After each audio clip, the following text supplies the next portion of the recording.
Assalamualaikum warahmatullahi wabarakatuh. Ketemu lagi dengan Pak Busyon Maulana SKM dalam video tutorial perawatan luka modern. Teman-teman, hari saya akan share materi tentang risiko osteomielitis, risiko dari pelayanan perawatan luka modern. Nah, selama ini saya sering membagi informasi tentang nilai plus atau keunggulan dari perawatan luka modern itu apa. Kali ini saya akan share risiko dari pelayanan perawatan luka modern itu apa. Jadi jangan sangka pelayanan perawatan luka modern itu nggak ada risikonya. Ada, yaitu salah satunya osteomielitis atau infeksi pada tulang. Osteomielitis itu infeksi pada tulang yang biasanya disebabkan oleh kuman bakteri Staphylococcus aureus. Staphylococcus aureus itu ada flora normalnya atau berkembang biak secara normal di kulit kita, di hidung kita, seperti itu. Tatkala kuman Staphylococcus aureus ini ada di hidung kita, di kulit kita secara normal, itu tidak menjadi masalah, tidak mengganggu kesehatan kita. Tetapi tatkala dia masuk, misalkan melalui jalur adanya luka tusuk atau luka terbuka, lalu di situ menginfeksi tulang. Dalam hal ini saya mau membahas tulang dulu ya, bukan membahas jaringan lunak atau yang lainnya. Kalau menginfeksi tulang, nah maka bisa mengakibatkan osteomielitis atau infeksi pada tulang. Kenapa saya katakan perawatan luka modern memiliki risiko osteomielitis?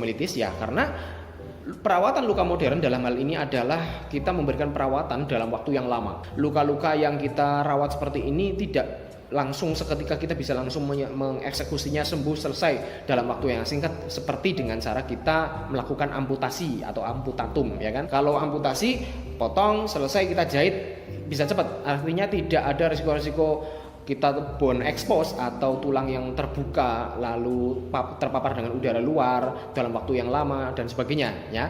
Karena perawatan luka modern ini kan butuh waktu. Bisa 15-20 kali ganti balutan sembuh. Artinya itu kalau 20 kali dikali 3 hari, masing-masing 3 hari, berarti bisa sampai 60 hari, bisa 3 bulan. Anda ngerawat luka di klinik Monas, kalau lukanya luka kronis itu bisa memakan waktu sampai dengan 3 bulan atau lebih, seperti itu. Nah, itu kan berarti kita menghadapi sebuah risiko ya. Risiko akan terjadinya osteomielitis. Osteomielitis itu sebenarnya terjadi karena apa? Bisa infeksi dari bakterinya karena tadi ya bone expose, misalkan sebuah jaringan yang terbuka, ada luka, lalu kuman itu bisa masuk ke situ. Atau bisa dari peredaran darah, misalkan kumannya masuknya di mana tetapi dia ikut peredaran darah terus nyampe ke tulang tersebut. Atau misalkan lukanya di jaringan lunaknya, di dagingnya, di kulitnya, tetapi dia merembet, dia pindah ke tulang sehingga tulangnya jadi osteomielitis atau terinfeksi. Ya, demikianlah perjalanan si Staphylococcus aureus ini nyampe ke tulang itu seperti itu. Terus yang saya bahas dalam video kali ini yaitu sebuah efek samping atau sebuah risiko yang ditanggung oleh pasien, yaitu osteomielitis dari pelayanan perawatan luka modern. Itu maksudnya begini, Anda memilih pelayanan perawatan luka modern, artinya Anda siap dengan konsekuensinya, ya kan? Konsekuensinya itu makan waktu lama ya, dibandingkan dengan amputasi. Tadi saya jelaskan amputasi cepat ya kan, tetapi kehilangan organnya lebih banyak otomatis.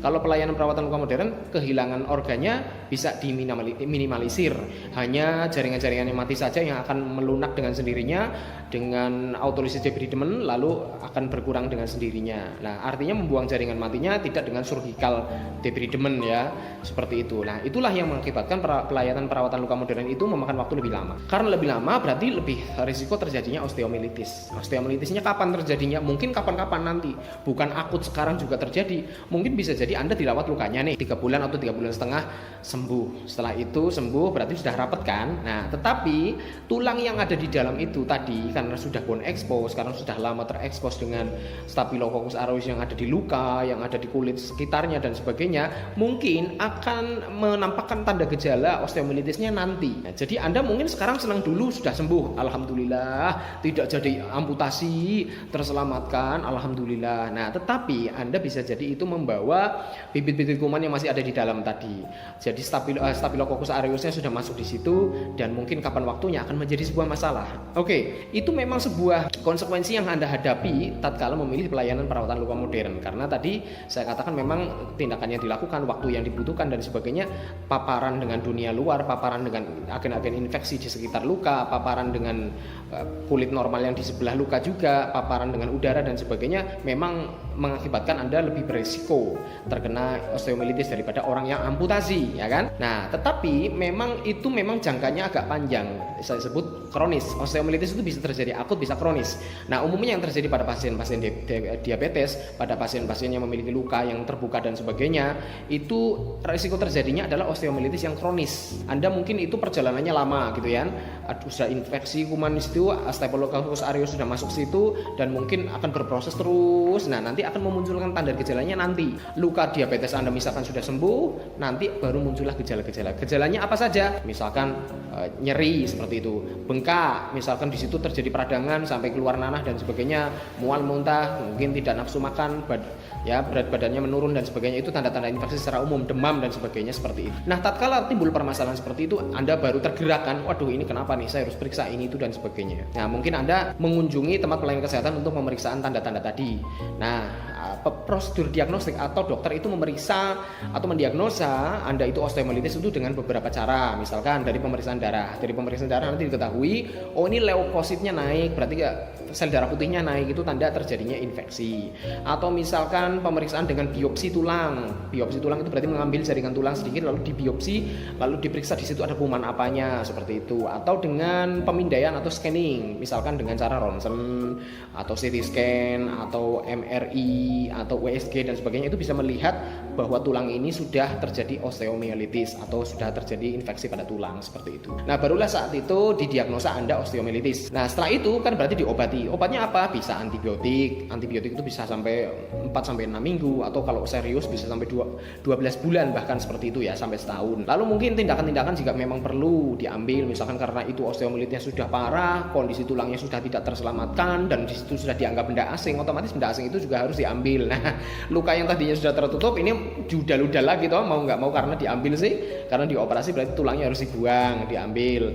Entah itu tulangnya dibuang permanen atau tulangnya digantikan dengan jaringan lain atau digantikan dengan bahan yang lain seperti itu. Itu opsi dari pembedahan seperti operasi seperti itu. Itulah tata laksana dari osteomielitis ya. Tetapi saya tegaskan sekali lagi, ini kan risiko dan ini tidak pasti. Bukan berarti semua pasien yang mendapatkan pelayanan perawatan luka modern pasti akan terjadi osteomielitis, itu juga nggak pasti. Saya nggak bisa ngomong angkanya berapa ya kan, karena paparan dari udaranya seberapa lama, seberapa luasnya lukanya, lalu bagaimana perawatan luka modern itu dijalankan, apakah menggunakan prinsip-prinsip yang higienis atau tidak dan sebagainya, itu sangat mempengaruhi angka atau resiko berapa persen sih terjadinya osteomielitis pasca seseorang menjalani atau mendapatkan pelayanan perawatan luka modern seperti itu. Artinya ini saya ngomong pahit, oke boleh saya ngomong pahit. Ini sebuah risiko yang Anda hadapi jika mendapatkan pelayanan perawatan luka modern, yaitu sebuah risiko terjadinya osteomielitis atau infeksi pada tulang Anda. Ini bisa terjadi, bisa tidak ya. Tetapi gini, kadang-kadang orang itu kan kenapa sih memilih pelayanan perawatan luka modern itu, karena dia mungkin sudah terancam amputasi.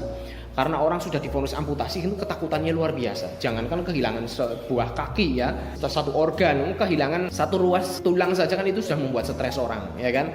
Waduh, saya akan kehilangan bagian dari tubuh. Itu kan stresnya luar biasa. Makanya orang itu kebanyakan tidak mau diamputasi, lalu misalkan datang ke klinik Monas. Karena banyak juga orang-orang yang datang ke klinik Monas sudah dalam kondisi divonis amputasi. Seperti itu, ya. Datang lalu untuk menyelamatkan diri atau yang dimaksud adalah untuk meminimalisir kecacatan yang timbul. Karena kalau dengan amputasi kehilangannya lebih banyak, kalau dengan cara ke pelayanan perawatan luka modern di mana di situ bukan surgical debridement, di mana di situ kita tidak melakukan amputasi tapi hanya membuang nekrotomi dengan cara yang alami seperti melunakkan dengan sendirinya dan sebagainya, itu tentunya akan membedakan tadi hasilnya seperti apa. Nah, itulah yang banyak diinginkan oleh pasien-pasien yang datang kayak ke klinik Monas itu seperti itu.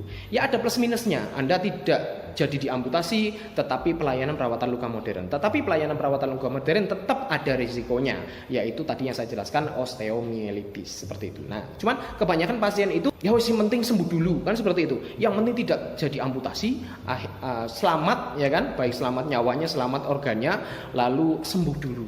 Urusan nanti ada osteomielitis, ada infeksi lanjutan dari ini atau apa, ada sesuatu yang ditinggalkan, ada resiko yang dihadapi, itu urusan nanti ya. Kadang orang berpikir seperti itu guys Ya, makanya itu saya katakan di awal, dan ini plus minusnya dari sebuah layanan kesehatan. Ya, begitulah resiko yang dihadapi oleh pasien diabetes dengan lukanya atau luka-luka kronis seperti itu. Ya, jadi ini untuk menjadi pertimbangan teman-teman semuanya, untuk menjadi pertimbangan juga keluarga pasien dan pasien untuk memilih tempat pelayanan kesehatan dan pelayanan kesehatan apa yang akan menjadi pilihan. Karena sekali lagi itu adalah hak Anda untuk memilih layanan apa, tempatnya di mana, dengan siapa terapisnya. Itu ada dalam undang-undang ya, bahwa hak Anda itu memiliki seperti itu dan dilindungi undang-undang. Terima kasih. Assalamualaikum warahmatullahi wabarakatuh.